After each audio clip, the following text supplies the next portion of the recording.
En la 28ª jornada de hace 5 años, el Sporting volvía a casa para enfrentar a Las Palmas, que en ese momento era el líder de la categoría.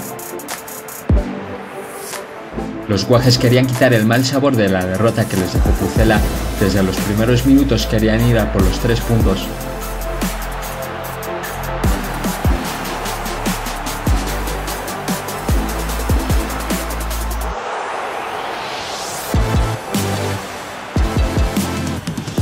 El líder quería demostrar su artillería ante su rival directo y en más de una ocasión puso a trabajar al meta rojiblanco.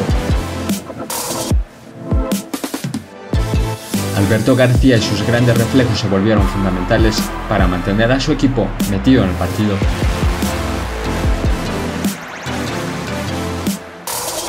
En la segunda parte el Sporting continuó con su asedio a la portería canaria, pero Casto hacía bien su trabajo y le negaba el gol al Sporting.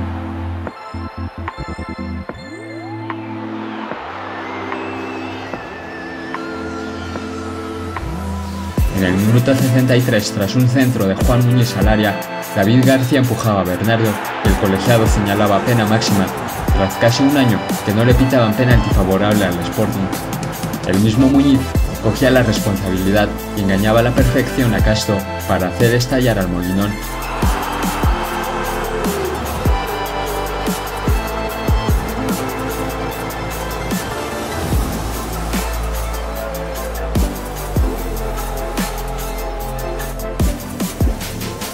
La alegría duró poco, pues 5 minutos después la UD lograba empatar en una jugada enredada, pero que el colegiado daba por válida.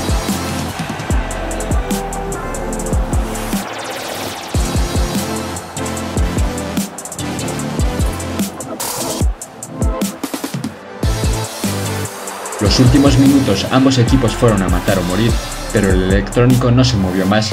Asturianos y canarios repartían puntos y se separaban por un punto en la clasificación.